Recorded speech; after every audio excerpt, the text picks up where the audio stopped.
The grey sky brightened with the hot flash of their guns, and along the beaches great clouds of black smoke began to bunch up into the air. Off-sword, Juno and Gold, the battleships Warspite and Ramillies lobbed tons of steel from their 15-inch guns toward powerful German gun batteries at Le Havre and around the mouth of the Orne. Manoeuvring cruisers and destroyers poured streams of shells into pillboxes, concrete bunkers and redoubts. With incredible accuracy, the sharpshooting HMS Ajax of River Plate fame knocked out a battery of 4 6-inch guns from 6 miles offshore. Off Omaha, the big battleships Texas and Arkansas, mounting between them a total of 10 14-inch, 12 12-inch and 12 5-inch guns, pumped 600 shells onto the coastal battery position atop Point du Hoc, in an all-out attempt to ease the way for the Ranger battalions even now heading for the 100-foot-high sheer cliffs. Off Utah, the battleship Nevada and the cruisers Tuscaloosa, Quincy and Black Prince seemed to lean back as they hurled salvo after salvo at the shore batteries. While the big ships blasted away from 5 to 6 miles offshore, the small destroyers pressed into a mile or two off the beaches, and line astern sent a saturating fire into targets all over the network of coastal fortifications. The fearsome salvos of the naval bombardment made deep impressions on the men who saw and heard them. Sub-Lieutenant Richard Ryland of the Royal Navy felt immense pride in the majestic appearance of the battleships and wondered whether this would be the last occasion such a sight would be seen. On the USS Nevada, Yeoman Third Class Charles Langley was almost frightened by the massive firepower of the fleet. He did not see how any army could possibly withstand the bombardment and believed that the fleet would be able to pull out in 2 or 3 hours. And in the speeding assault boats, as this roaring canopy of steel flashed over their heads, the sodden, miserable, seasick men, bailing with their helmets, looked up and cheered. Now a new sound throbbed over the fleet, slowly at first, like the mumbling of some giant bee, and then building to a great crescendo of noise. The bombers and fighters appeared. They flew straight in over the massive fleet, flying wing-tip to wing-tip, formation after formation, 9,000 planes. Spitfires, Thunderbolts and Mustangs whistled in over the heads of the men. With apparent disregard for the rain of shells from the fleet, they strafed the invasion beaches and headlands, zoomed up, swept around and came in again.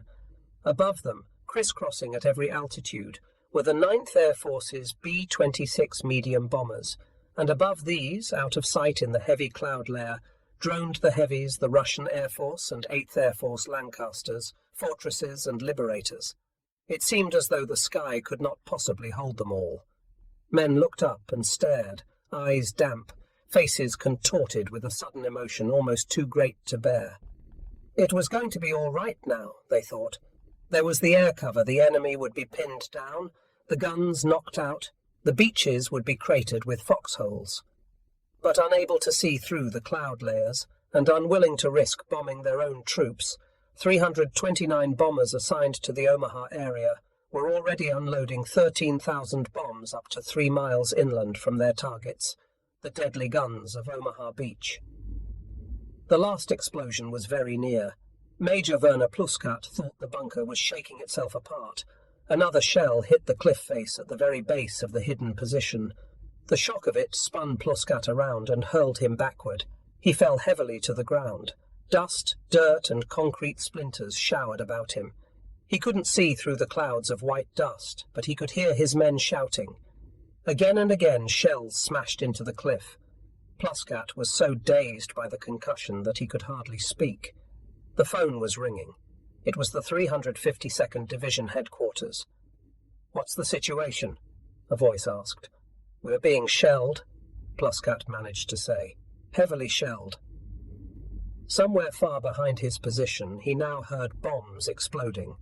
Another salvo of shells landed on the cliff top, sending an avalanche of earth and stones in through the bunker's apertures. The phone rang again. This time Pluskat couldn't find it. He let it ring. He noticed that he was covered from head to foot with a fine white dust, and his uniform was ripped. For a moment the shelling lifted, and through the thick haze of dust Pluskat saw Thien and Wilkening on the concrete floor. He yelled to Wilkening, Better get to your position while you have a chance. Wilkening looked glumly at Pluscat. His observation post was in the next bunker, some distance away. Pluscat took advantage of the lull to phone his batteries. To his amazement, not one of his 20 guns, all brand new Krupps of various calibers, had been hit. He could not see how the batteries, only half a mile or so from the coast, had escaped. There were not even any casualties among the crews. Pluscat began to wonder if observation posts along the coast were being mistaken for gun positions. The damage around his own post seemed to indicate it. The phone rang just as the shelling began again. The same voice he had heard earlier demanded to know the exact location of the shelling. "For God's sake," Pluscat yelled. "They're falling all over. What do you want me to do, go out and measure the holes with a ruler?"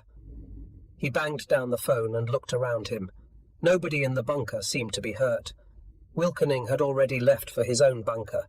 Thien was at one of the apertures.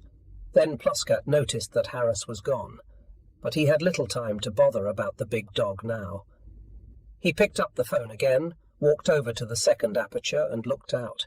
There seemed to be even more assault boats in the water than when he had last looked, and they were closer now. Soon they would be in range. He called Colonel Ocker at regimental headquarters. "All my guns are intact," he reported. "Good," said Ocker. "Now you'd better get back to your headquarters immediately." Pluscat rang his gunnery officers. "I'm going back," he told them. "Remember, no guns must fire until the enemy reaches the water's edge." The landing craft carrying U.S. 1st Division troops to their sector on Omaha Beach had not far to go now. Behind the bluffs overlooking Easy Red, Fox Green and Fox Red, the gun crews in Pluscat's 4 batteries waited for the boats to get just a little nearer. "This is London calling. I bring you an urgent instruction from the Supreme Commander. The lives of many of you depend upon the speed and thoroughness with which you obey it. It is particularly addressed to all who live within 35 kilometers of any part of the coast." Michel Hardelay stood at the window of his mother's house in Vierville at the western end of Omaha Beach and watched the invasion fleet maneuver. The guns were still firing, and Hardelay could feel the concussion through the soles of his shoes. The whole family, Hardelay's mother, his brother, his niece and the maid, had gathered in the living room. There seemed no doubt about it now, they all agreed. The invasion was going to take place right at Vierville. Hardelay was philosophical about his own seaside villa. Now it would most certainly come down. In the background, the BBC message, which had been repeated over and over for more than an hour, continued. "Leave your towns at once, informing as you go. Any neighbours who may not be aware of the warning. Stay off frequented roads, go on foot, and take nothing with you which you cannot easily carry. Get as quickly as possible into the open country. Do not gather in large groups, which may be mistaken for troop concentrations." Hardelay wondered if the German on horseback would make his usual trip down to the gun crews with the morning coffee. He looked at his watch. If the soldier was coming, it was nearly time. Then Hardelay saw him on the same big-rumped horse, with the same bouncing coffee cans that he always carried. The man rode calmly down the road, turned the bend, and saw the fleet. For a second or two he sat motionless. Then he jumped off the horse, stumbled and fell, picked himself up and ran for cover. The horse continued slowly on down the road to the village. The time was 6:15 a.m. By now the long bobbing lines of assault craft were less than a mile from Omaha and Utah beaches. For the 3,000 Americans in the first wave, H-hour was just 15 minutes away. The noise was deafening as the boats, long white wakes streaming out behind them, churned steadily for the shore. In the slopping, bouncing craft, the men had to shout to be heard over the roar of the diesels. Overhead, like a great steel umbrella, the shells of the fleet still thundered, and rolling out from the coast came the booming explosions of the Allied Air Force's carpet bombing. Strangely, the guns of the Atlantic Wall were silent. Troops saw the coastline stretching ahead and wondered about the absence of enemy fire. Maybe, many thought, it would be an easy landing after all. The great square-faced ramps of the assault craft butted into every wave, and chilling, frothing green water sloshed over everyone. There were no heroes in these boats, just cold, miserable, anxious men, so jam-packed together, so weighed down by equipment that often there was no place to be seasick except over one another. Newsweek's Kenneth Crawford, in the first Utah wave, saw a young 4th Division soldier, covered in his own vomit, slowly shaking his head in abject misery and disgust. Some men had no time to think about their miseries. They were bailing for their lives. Almost from the moment the assault craft left the motherships, many boats had begun to fill with water. At first, the men had paid little attention to the sea slopping about their legs. It was just another misery to be endured. Lieutenant George Kirchner of the Rangers watched the water slowly rise in his craft and wondered if it was serious. He had been told that the LCA was unsinkable, but then over the radio, Kirchner's soldiers heard a call for help. "This is LCA 860, LCA 860. We're sinking, we're sinking." There was a final exclamation. "My God, we're sunk." Immediately, Kirchner and his men began bailing. Directly behind Kirchner's boat, Sergeant Regis McCloskey, also of the Rangers, had his own troubles. McCloskey and his men had been bailing for more than an hour. Their boat carried ammunition for the Pointe du Hoc attack and all of the Rangers' packs. The boat was so waterlogged McCloskey was sure it would sink. His only hope lay in lightening the wallowing craft. McCloskey ordered his men to toss all unnecessary equipment overboard. Rations, extra clothing and packs went over the side. McCloskey heaved them all into the swells. In one pack was $1,200, which Private Chuck Veller had won in a crap game. In another was First Sergeant Charles Frederick's false teeth. Landing craft began to sink in both the Omaha and Utah areas, 10 off Omaha, 7 off Utah. Some men were picked up by rescue boats coming up behind. Others would float around for hours before being rescued. And some soldiers, their yells and screams unheard, were dragged down by their equipment and ammunition. They drowned within sight of the beaches, without having fired a shot. In an instant, the war had become personal. Troops heading for Utah Beach saw a control boat leading one of the waves suddenly rear up out of the water and explode. Seconds later, heads bobbed up, and survivors tried to save themselves by clinging to the wreckage. Another explosion followed almost immediately. The crew of a landing barge trying to launch 4 of the 32 amphibious tanks bound for Utah had dropped the ramp right onto a submerged sea mine. The front of the craft shot up, and Sergeant Orris Johnson on a nearby LCT watched in frozen horror as a tank soared more than 100 feet into the air, tumbled slowly end over end, plunged back into the water and disappeared. Among the many dead, Johnson learned later, was his buddy, tanker Don Neal. Scores of Utah-bound men saw the dead bodies and heard the yells and screams of the drowning. One man, Lieutenant Francis X. Riley of the Coast Guard, remembers the scene vividly. The 24-year-old officer, commanding an LCI, could only listen to the anguished cries for help from wounded and shocked soldiers and sailors as they pleaded with us to pull them out of the water. But Riley's orders were to disembark the troops on time, regardless of casualties. Trying to close his mind to the screams, Riley ordered his craft on past the drowning men. There was nothing else he could do. The assault waves sped by, and as one boat carrying Lieutenant Colonel James Bate and the 4th Division's 8th Infantry Regiment troops threaded its way through the dead bodies, Bat heard one of his grey-faced men say, "Them lucky bds, they are not seasick no more." The sight of the bodies in the water, the strain of the long trip in from the transport ships, and now the ominous nearness of the flat sands and the dunes of Utah Beach, jerked men out of their lethargy. Corporal Lee Cason, who had just turned 20, suddenly found himself cursing to high heaven against Hitler and Mussolini for getting us into this mess. His companions were startled at his vehemence. Cason had never before been known to swear. In many boats, now soldiers nervously checked and rechecked their weapons. Men became so possessive of their ammunition that Colonel Eugene Caffey could not get a single man in his boat to give him a clip of bullets for his rifle. Caffey, who was not supposed to land until 9 a.m., had smuggled himself aboard an 8th Infantry craft in an effort to catch up with his veteran 1st Engineer Brigade. He had no equipment, and although all the men in the boat were overloaded with ammunition, they were hanging on to it for dear life. Kaffee was finally able to load the rifle by taking up a collection of 1 bullet from each of 8 men. In the waters off Omaha Beach there had been a disaster. Nearly half of the amphibious tank force scheduled to support the assault troops had foundered. The plan was for 64 of these tanks to be launched 2 to 3 miles offshore. From there, they were to swim in to the beach. 32 of them had been allotted to the 1st Division's area Easy Red, Fox Green and Fox Red. The landing barges carrying them reached their positions. The ramps were dropped and 29 tanks were launched into the heaving swells.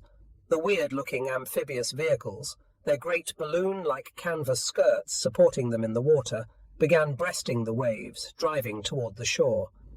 Then tragedy overtook the men of the 741st Tank Battalion.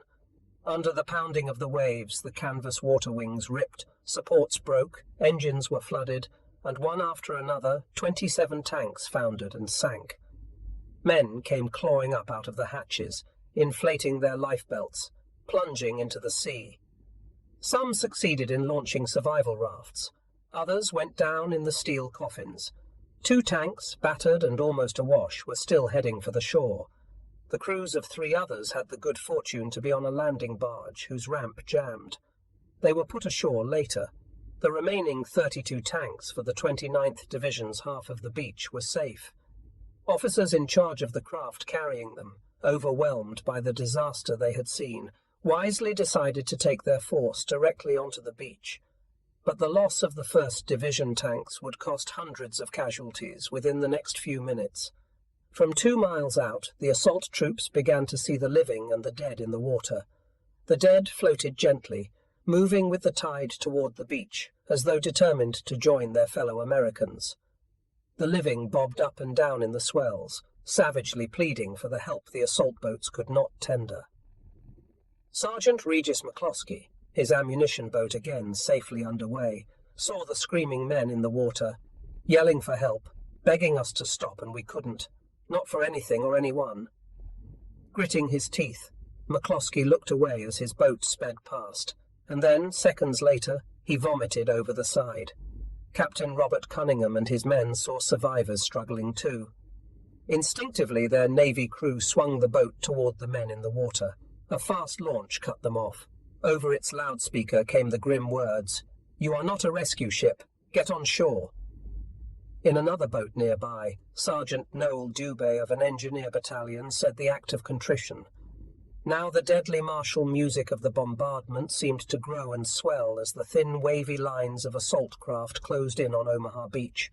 Landing ships lying about 1,000 yards offshore joined in the shelling, and then thousands of flashing rockets whooshed over the heads of the men. To the troops, it seemed inconceivable that anything could survive the massive weight of firepower that flayed the German defences. The beach was wreathed in haze, and plumes of smoke from grass fires drifted lazily down from the bluffs. Still the German guns remained silent. The boats bored in. In the thrashing surf and running back up the beach, men could now see the lethal jungles of steel and concrete obstacles. They were strewn everywhere, draped with barbed wire and capped with mines. They were as cruel and ugly as the men had expected. Back of the defences, the beach itself was deserted. Nothing and no one moved upon it. Closer and closer, the boats pressed in 500 yards, 450 yards. Still no enemy fire. Through waves that were 4 to 5 feet high, the assault craft surged forward, and now the great bombardment began to lift, shifting to targets farther inland. The first boats were barely 400 yards from the shore, when the German guns, the guns that few believed could have survived the raging Allied air and sea bombardment, opened up. Through the din and clamour, one sound was nearer, deadlier than all the rest, the sound of machine-gun bullets clanging across the steel, snout-like noses of the boats. Artillery roared. Mortar shells rained down. All along the 4 miles of Omaha Beach, German guns flayed the assault craft. It was H hour. They came ashore on Omaha Beach, the slogging, unglamorous men that no one envied. No battle ensigns flew for them, no horns or bugles sounded, but they had history on their side. They came from regiments that had bivouacked at places like Valley Forge, Stony Creek, Antietam, Gettysburg, that had fought in the Argonne. They had crossed the beaches of North Africa, Sicily, and Salerno. Now they had one more beach to cross. They would call this one Bloody Omaha. The most intense fire came from the cliffs and high bluffs at either end of the crescent-shaped beach in the 29th Division's Dog Green area to the west and the 1st Division's Fox Green sector to the east. Here the Germans had concentrated their heaviest defences to hold two of the principal exits leading off the beach at Vierville and toward Colleville. Everywhere along the beach men encountered heavy fire as their boats came in, but the troops landing at Dog Green and Fox Green hadn't a chance.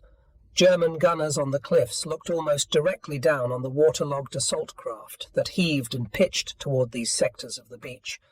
Awkward and slow, the assault boats were nearly stationary in the water. They were sitting ducks, coxswains at the tillers, trying desperately to maneuver their unwieldy craft through the forest of mined obstacles, now had to run the gauntlet of fire from the cliffs. Some boats, unable to find a way through the maze of obstacles and the withering cliff fire, were driven off and wandered aimlessly along the beach, seeking a less heavily defended spot to land. Others, doggedly trying to come in at their assigned sectors, were shelled so badly that men plunged over the sides into deep water, where they were immediately picked off by machine gun fire. Some landing craft were blown apart as they came in. Second Lieutenant Edward Gearing's assault boat, filled with 30 men of the 29th Division, disintegrated in one blinding moment 300 yards from the Vierville exit at Dog Green. Gearing and his men were blown out of the boat and strewn over the water. Shocked and half-drowned, the 19-year-old lieutenant came to the surface yards away from where his boat had gone down. Other survivors began to bob up too. Their weapons, helmets, and equipment were gone. The coxswain had disappeared, and nearby one of Gearing's men, struggling beneath the weight of a heavy radio set strapped to his back, screamed out, "For God's sake, I'm drowning!" Nobody could get to the radio man before he went under. For Gearing and the remnants of his section, the ordeal was just beginning. It would be 3 hours before they got on the beach. Then Gearing would learn that he was the only surviving officer of his company. The others were dead or seriously wounded. All along Omaha Beach, the dropping of the ramps seemed to be the signal for renewed, more concentrated machine gun fire, and again the most murderous fire was in the Dog Green and Fox Green sectors. Boats of the 29th Division, coming into Dog Green, grounded on the sandbars. The ramps came down and men stepped out into water 3 to 6 feet deep. They had but one object in mind, to get through the water, cross 200 yards of the obstacle-strewn sand, climb the gradually rising shingle, and then take cover in the doubtful shelter of a sea wall. But weighed down by their equipment, unable to run in the deep water and without cover of any kind, men were caught in crisscrossing machine gun and small arms fire. Seasick men, already exhausted by the long hours spent on the transports and the assault boats, found themselves fighting for their lives in water, which was often over their heads. Private David Silver saw the men in front of him being mowed down as they stepped off the ramp. When his turn came, he jumped into chest-high water and, bogged down by his equipment, watched spellbound as bullets flicked the surface all around him. Within seconds, machine gun fire had riddled his pack, his clothing, and his canteen. Silver felt like a pigeon at a trap shoot. He thought he spotted the German machine gunner who was firing at him, but he could not fire back. His rifle was clogged with sand. Silver waded on, determined to make the sands ahead. He finally pulled himself up on the beach and dashed for the shelter of the sea wall, completely unaware that he had been wounded twice, once in the back, and once in the right leg. Men fell all along the water's edge. Some were killed instantly. Others called pitifully for the medics, as the incoming tide slowly engulfed them. Among the dead was Captain Sherman Burrows. His friend Captain Charles Cawthon saw the body washing back and forth in the surf. Cawthon wondered if Burrows had recited the shooting of Dan McGrew to his men on the run-in as he had planned, and when Captain Carroll Smith passed by, he could not help but think that Burrows would no longer suffer from his constant migraine headaches. Burrows had been shot through the head. Within the first few minutes of the carnage at Dog Green, one entire company was put out of action. Less than a third of the men survived the bloody walk from the boats to the edge of the beach. Their officers were killed, severely wounded or missing, and the men, weaponless and shocked, huddled at the base of the cliffs all day. Another company in the same sector suffered even higher casualties. Company C of the 2nd Ranger Battalion had been ordered to knock out enemy strongpoints at Pointe de la Percée, slightly west of Vierville. The Rangers landed in 2 assault craft with the first wave on Dog Green. They were decimated. The lead craft was sunk almost immediately by artillery fire, and 12 men were killed outright. The moment the ramp of the second craft dropped down, machine gun fire sprayed the debarking Rangers, killing and wounding 15. The remainder set out for the cliffs. Men fell one after another. Private First Class Nelson Noyes, staggering under the weight of a bazooka, made 100 yards before he was forced to hit the ground. A few moments later he got up and ran forward again. When he reached the shingle, he was machine-gunned in the leg. As he lay there, Noyes saw the 2 Germans who had fired looking down on him from the cliff. Propping himself on his elbows, he opened up with his Tommy gun and brought both of them down. By the time Captain Ralph E. Goranson, the company commander, reached the base of the cliff, he had only 35 Rangers left out of his 70-man team. By nightfall, these 35 would be cut down to 12. Misfortune piled upon misfortune for the men of Omaha Beach. Soldiers now discovered that they had been landed in the wrong sectors. Some came in almost 2 miles away from their original landing areas. Boat sections from the 29th Division found themselves intermingled with men of the 1st Division. For example, units scheduled to land on Easy Green and fight toward an exit at Les Moulins discovered themselves at the eastern end of the beach in the hell of Fox Green. Nearly all the landing craft came in slightly east of their touchdown points. A control boat drifting off station, a strong current running eastward along the beach, the haze and smoke from grass fires which obscured landmarks, all these contributed to the mislandings. Companies that had been trained to capture certain objectives never got near them. Small groups found themselves pinned down by German fire and isolated in unrecognizable terrain, often without officers or communications. The Special Army-Navy demolition engineers who had the job of blowing paths through the beach obstacles were not only widely scattered, they were brought in crucial minutes behind schedule. These frustrated men set to work wherever they found themselves, but they fought a losing battle. In the few minutes they had before the following waves of troops bore down on the beaches, the engineers cleared only 5.5 paths instead of the 16 planned. Working with desperate haste, the demolition parties were impeded at every turn. Infantrymen waded in among them. Soldiers took shelter behind the obstacles they were about to blow, and landing craft, buffeted by the swells, came in almost on top of them. Sergeant Barton A. Davis, of the 299th Engineer Combat Battalion, saw an assault boat bearing down on him. It was filled with 1st Division men and was coming straight in through the obstacles. There was a tremendous explosion, and the boat disintegrated. It seemed to Davis that everyone in it was thrown into the air all at once. Bodies and parts of bodies landed all around the flaming wreckage. I saw black dots of men trying to swim through the gasoline that had spread on the water, and as we wondered what to do, a headless torso flew a good 50 feet through the air and landed with a sickening thud near us. Davis did not see how anyone could have lived through the explosion, but 2 men did. They were pulled out of the water, badly burned but alive. But the disaster that Davis had seen was no greater than that which had overtaken the heroic men of his own unit, the Army-Navy Special Engineer Task Force. The landing boats carrying their explosives had been shelled, and the hulks of these craft lay blazing at the edge of the beach. Engineers with small rubber boats loaded with plastic charges and detonators were blown apart in the water when enemy fire touched off the explosives.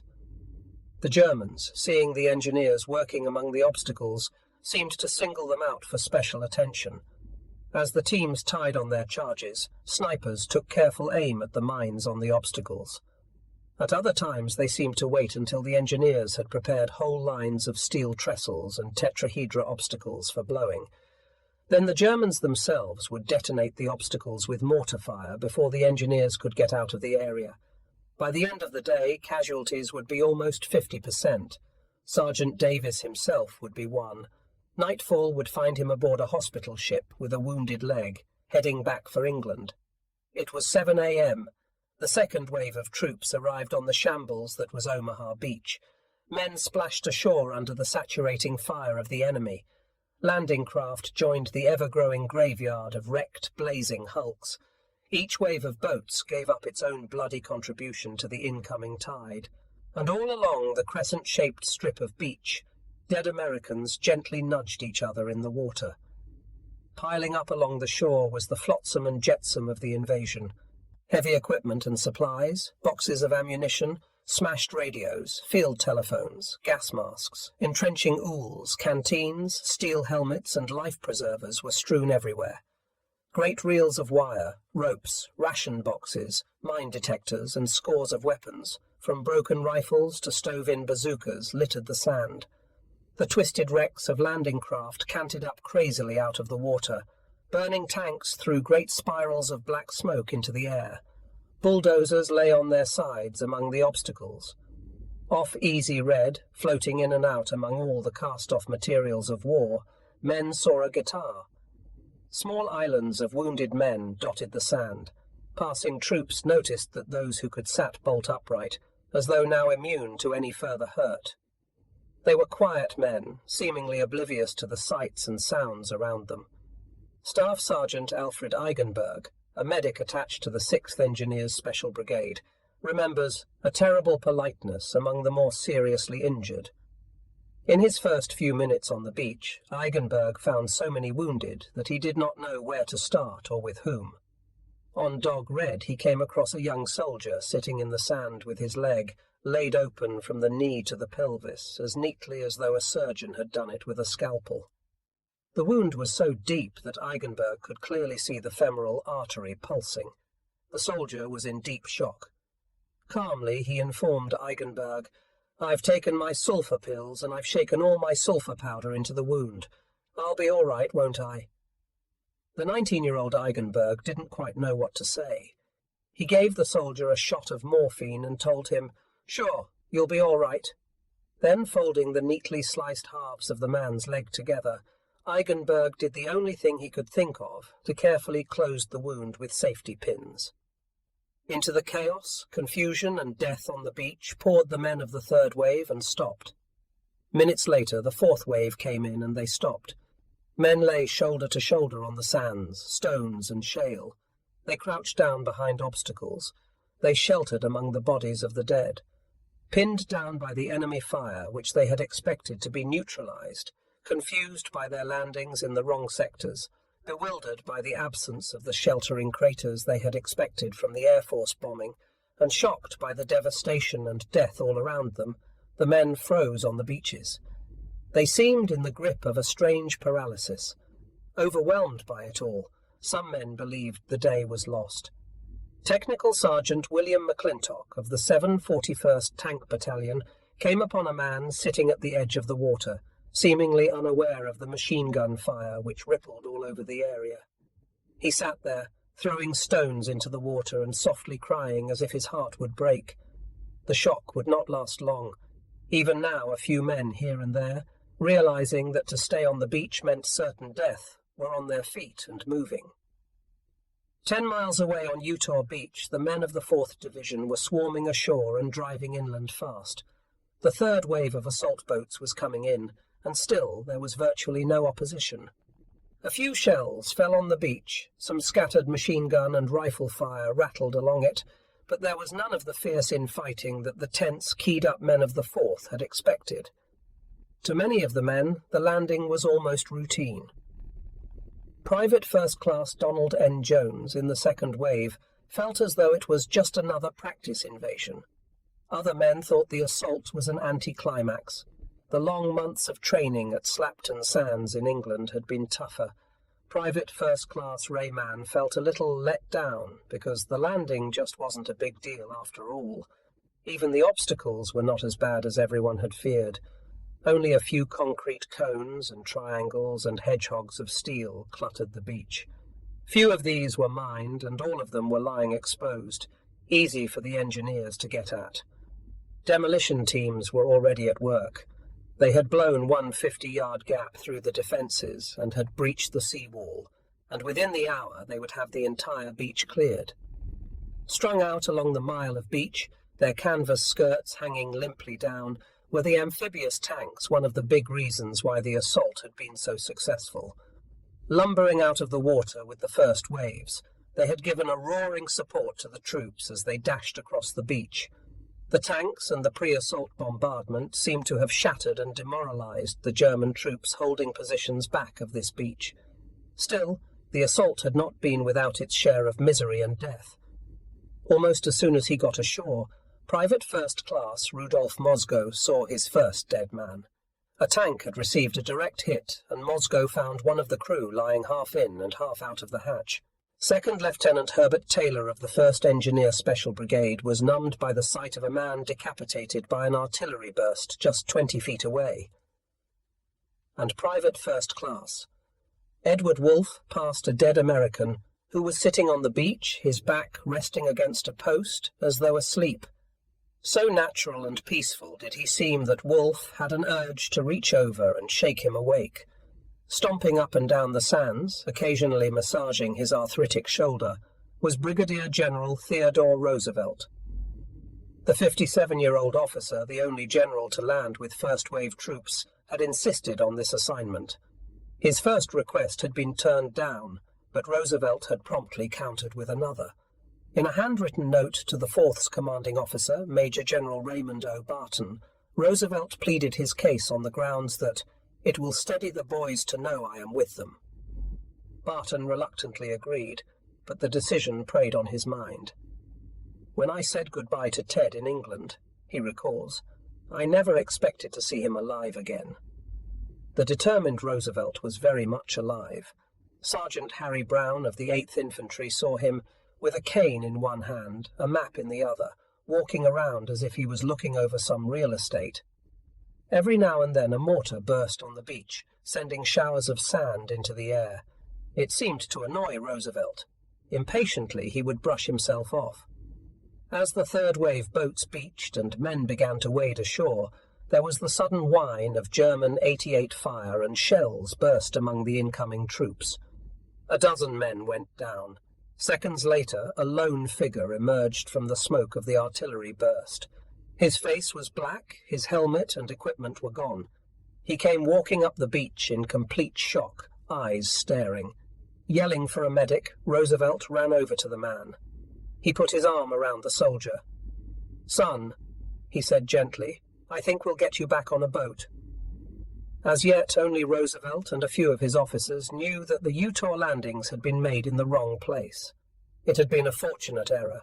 Heavy batteries that could have decimated the troops were still intact, sighted in along the planned assault area. There had been a number of reasons for the mislanding. Confused by smoke from the naval bombardment which had obscured landmarks, caught by a strong current moving down the coast, a solitary control boat had guided the first wave into a landing more than a mile south of Dye Original Beach. Instead of invading the beach opposite exits 3 and 4-2 of the vital 5 causeways toward which the 101 Airborne was driving, the entire beachhead had slipped almost 2,000 yards and was now astride exit 2. Ironically, at this moment, Lieutenant Colonel Robert G. Cole and a miscellaneous band of 75, 101 and 82nd troopers had just reached the western end of exit 3. They were the first paratroopers to get to a causeway. Cole and his men concealed themselves in the swamps and settled down to wait. He expected the men of the 4th Division along at any moment. On the beach, near the approach to exit 2, Roosevelt was about to make an important decision. Every few minutes from now on, wave after wave of men and vehicles were due to land 30,000 men and 3,500 vehicles. Roosevelt had to decide whether to bring succeeding waves into this new, relatively quiet area with only one causeway, or to divert all other assault troops and take their equipment to the original Utah beach with its 2 causeways. If the single exit could not be opened and held, a nightmarish jumble of men and vehicles would be trapped on the beach. The general huddled with his battalion commanders. The decision was made. Instead of fighting for the planned objectives which lay back of the original beach, the 4th would drive inland on the single causeway and take out German positions when and where they found them. Everything now depended on moving as fast as possible before the enemy recovered from the initial shock of the landings. Resistance was light, and the men of the 4th were moving off the beach fast. Roosevelt turned to Colonel Eugene Caffey of the 1st Engineer Special Brigade. "I'm going ahead with the troops," he told Caffey. "You get word to the Navy to bring them in. We're going to start the war from here." Off Utah, the USS Corrie's guns were red hot. They were firing so fast that sailors stood on the turrets playing hoses on the barrels. Almost from the moment Lieutenant Commander George Hoffman had manoeuvred his destroyer into firing position and dropped anchor, the Corrie's guns had been slamming shells inland at the rate of 85 inches a minute. One German battery would never bother anyone again. The Corrie had ripped it open with 110 well-placed rounds. The Germans had been firing back and hard. The Corrie was the one destroyer the enemy spotters could see. Smoke-laying planes had been assigned to protect the inshore close support bombarding group, but the Corrie's plane had been shot down. One battery in particular, on the bluffs overlooking the coast above Utah, the gun flashes located it near the village of St. Marcouf seemed to be concentrating all its fury on the exposed destroyer. Hoffman decided to move back before it was too late. "We swung around," recalls Radioman 3rd Class Benny Glisson, "and showed them our fantail like an old maid to a marine." But the Corrie was in shallow water, close to a number of knife-edged reefs. Her skipper could not make the dash for safety until he was clear. For a few minutes he was forced to play a tense cat-and-mouse game with the German gunners. Trying to anticipate their salvos, Hoffman put the Corrie through a series of jolting manoeuvres. He shot forward, went astern, swung to port, then to starboard, stopped dead, went forward again. All the while his guns engaged the battery. Nearby, the destroyer USS Fitch saw his predicament and began firing on the St. Marcouf guns too. But there was no let-up from the sharp-shooting Germans. Almost bracketed by their shells, Hoffman inched the Corrie out. Finally, satisfied that he was away from the reefs, he ordered, "Hard right rudder, full speed ahead," and the Corrie leapt forward. Hoffman looked behind him. Salvos were smacking into their wake, throwing up great plumes of spray. He breathed easier. He had made it. It was at that instant that his luck ran out. Tearing through the water at more than 28 knots, the Corrie ran headlong onto a submerged mine. There was a great rending explosion that seemed to throw the destroyer sideways out of the water. The shock was so great that Hoffman was stunned. It seemed to him that the ship had been lifted by an earthquake. In his radio shack, Benny Glisson, who had been looking out a porthole, suddenly felt that he had been dropped into a concrete mixer. Jerked off his feet, he was hurled upward against the ceiling, and then he crashed down and smashed his knee. The mine had cut the Corrie almost in half. Running across the main deck was a rip more than a foot in width. The bow and the stern pointed crazily upward. About all that held the destroyer together was the deck superstructure. The fire room and engine room were flooded. There were few survivors in the No. 2 boiler room. The men there were almost instantly scalded to death when the boiler blew up. The rudder was jammed. There was no power, yet somehow in the steam and fire of her death agonies, the Corrie continued to charge crazily through the water. Hoffman became suddenly aware that some of his guns were still firing his gunners. Without power, continued to load and fire manually. The twisted pile of steel that had once been the Corrie thrashed through the sea for more than 1,000 yards before finally coming to a halt. Then the German batteries zeroed in. "Abandon ship," Hoffman ordered. Within the next few minutes, at least 9 shells ploughed into the wreck. One blew up the 40mm ammunition. Another set off the smoke generator on the fantail, almost asphyxiating the crew as they struggled into boats and rafts. The sea was 2 feet above the main deck when Hoffman, taking one last look around, dived overboard and swam toward a raft. Behind him, the Corrie settled on the bottom. her masts and part of her superstructure remaining above the waves, the US Navy's only major D-Day loss. Of Hoffman's 294-man crew, 13 were dead or missing, and 33 injured, more casualties than had been suffered in the Utah beach landings up to this time. Hoffman thought he was the last to leave the corrie, but he wasn't. Nobody knows now who the last man was, but as the boats and rafts pulled away, men on the other ship saw a sailor climb the corrie's stern. He removed the ensign, which had been shot down, and then, swimming and climbing over the wreckage, he reached the main mast. From the USS Butler, Coxswain Dick Scrimshaw watched in amazement and admiration as the sailor, shells still falling about him, calmly tied on the flag and ran it up the mast. Then he swam away. Above the wreck of the corrie, Scrimshaw saw the flag hang limp for a moment. Then it stretched out and fluttered in the breeze. Rockets trailing ropes shot up toward the 100-foot-high cliff at Point du Hoc. Between Utah and Omaha beaches, the third American seaborne attack was going in. Small arms fire poured down on Lieutenant Colonel James E. Rudder's 3 Ranger companies as they began the assault to silence the massive coastal batteries which intelligence said menaced the American beaches on either side. The 9 LCAs carrying the 225 men of the 2nd Ranger Battalion clustered along the little strip of beach beneath the cliff overhang. It afforded some protection from the machine gun fire, and from the grenades the Germans were now rolling down on them, but not much. Offshore, the British destroyer Talibont and the US destroyer Satterley lobbed in shell after shell onto the cliff top. Rudder's Rangers were supposed to touch down at the base of the cliff at H hour, but the lead boat had strayed and led the little flotilla straight toward Point de la Percée, 3 miles east. Rudder had spotted the mistake, but by the time he got the assault craft back on course, precious time had been lost. The delay would cost him his 500-man support force, the rest of the 2nd Rangers, and Lieutenant Colonel Max Schneider's 5th Ranger Battalion.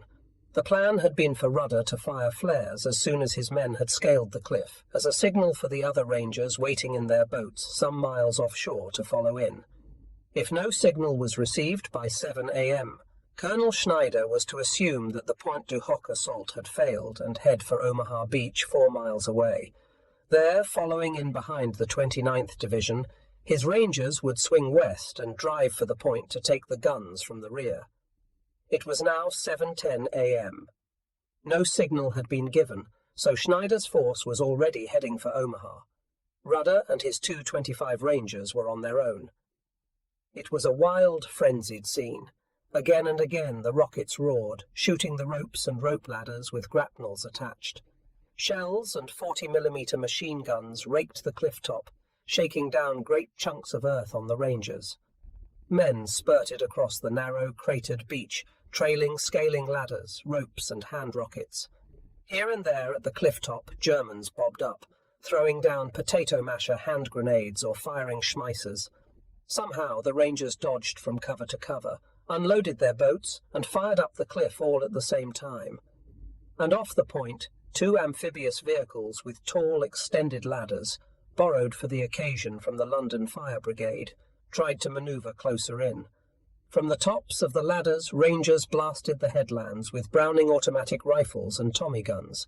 The assault was furious. Some men didn't wait for the ropes to catch.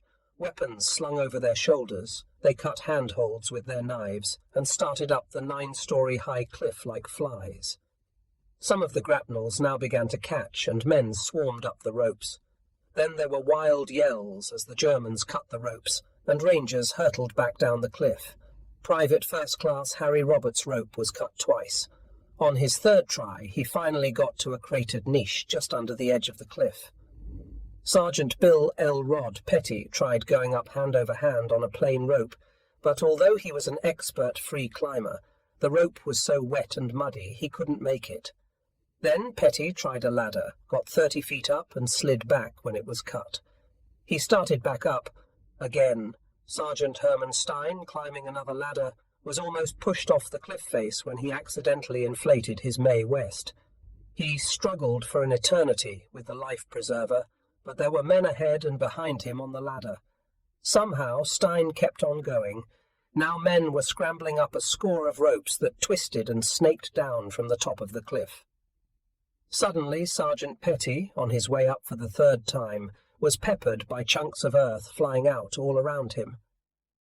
The Germans were leaning out over the edge of the cliff, machine-gunning the Rangers as they climbed. The Germans fought desperately, despite the fire that was still raining on them from the Rangers on the fire ladders and from the destroyers offshore. Petty saw the climber next to him stiffen and swing out from the cliff. Stein saw him too. So did 20-year-old Private First Class Carl Bombardier. As they watched, horrified, the man slid down the rope and fell, bouncing from ledges and rock outcroppings, and it seemed to Petty a lifetime before his body hit the beach. Petty froze on the rope. He could not make his hand move up to the next rung. He remembers saying to himself, "This is just too hard to climb." But the German machine guns got him going again. As they began to spray the cliff dangerously near him, Petty unfroze real fast. Desperately, he hauled himself up the last few yards. Everywhere men were throwing themselves over the top and into shell holes. To Sergeant Regis McCloskey, who had successfully brought his half-sinking ammunition boat into the beach, the high plateau of Pointe du Hoc presented a weird, incredible sight. The ground was so pitted by the shells and bombs of the pre-H hour naval and air bombardment that it looked like the craters of the moon. There was an eerie silence now as men pulled themselves up and into the protective craters. The fire had stopped for the moment. There was not a German to be seen, and everywhere men looked the yawning. Craters stretched back toward the mainland, a violent, terrible no-man's land. Colonel Rudder had already established his first command post, a niche at the edge of the cliff. From it, his signal officer, Lieutenant James Eichner, sent out the message, "Praise the Lord." It meant all men up cliff. But it was not quite true. At the base of the cliff, the ranger's medical officer, a paediatrician in private practice, was tending the dead and the dying on the beach, perhaps 25 men. Minute by minute, the valiant ranger force was being chipped away. By the end of the day, there would only be 90 of the original 225 still able to bear arms. Worse, it had been a heroic and futile effort to silence guns, which were not there. The information which Jean Marion, the French underground sector chief, had tried to send to London was true. The battered bunkers atop Pointe du Hoc were empty, the guns had never been mounted. In his bomb crater at the top of the cliff, Sergeant Petty and his four-man bar team sat exhausted after the climb. A little haze drifted over the churned, pitted earth, and the smell of cordite was heavy in the air. Petty stared almost dreamily around him. Then on the edge of the crater he saw two sparrows eating worms. "Look," said Petty to the others. "They're having breakfast." Now on this great and awful morning the last phase of the assault from the sea began. Along the eastern half of the Normandy invasion coast, Lieutenant General M.C. Dempsey's British Second Army was coming ashore, with grimness and gaiety, with pomp and ceremony, with all the studied nonchalance the British traditionally assume in moments of great emotion. They had waited 4 long years for this day.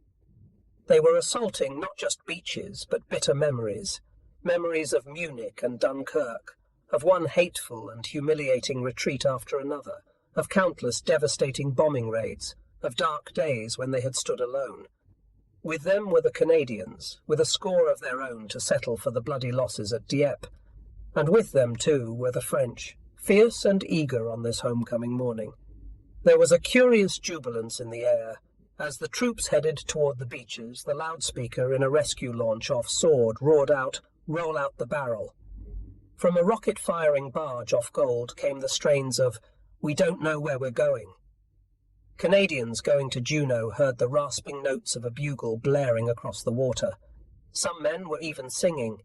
Marine Dennis Lovell remembers that the boys were standing up, singing all the usual Army and Navy songs, and Lord Lovat's 1st Special Service Brigade commandos, spruce and resplendent in their green berets, were serenaded into battle by the eerie wailing of the bagpipes. As their landing boats drew abreast of Admiral Vian's flagship, HMS Scylla, the commandos gave the thumbs-up salute. Looking down on them, 18-year-old able seaman Ronald Northwood thought they were the finest set of chaps I ever came across. Even the obstacles and the enemy fire now lacing out at the boats were viewed with a certain detachment by many men. On one LCT, telegraphist John Webber watched a Royal Marine captain study the maze of mined obstacles clotting the coastline, then remark casually to the skipper, "I say, old man, you really must get my chaps on shore. There's a good fellow." Aboard another landing craft, a 50th Division Major stared thoughtfully at the round telemines clearly visible on top of the obstacles, and said to the coxswain, "For Christ's sake, don't knock those bloody coconuts down, or we'll all get a free trip to hell." One boatload of 48th Royal Marine Commandos were met by heavy machine gun fire off Juno, and men dived for cover behind the deck superstructure.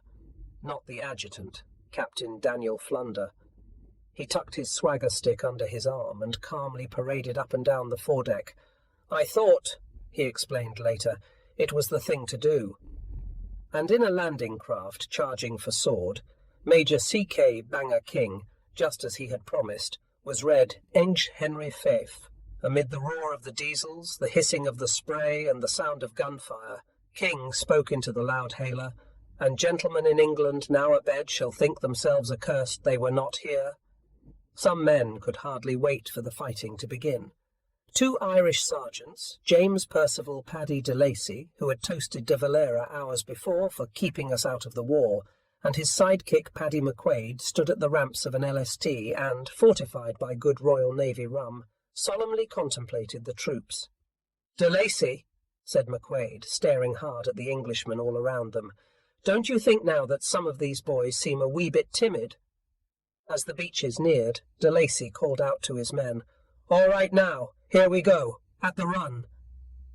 The LST ground to a halt. As the men ran out, McQuaid yelled at the shell-smoked shoreline, "Come out, ye rascals, and fight us now." Then he disappeared under water. An instant later he came up spluttering. "Oh, the evil of it!" he bellowed, "trying to drown me before I even get up on the beach."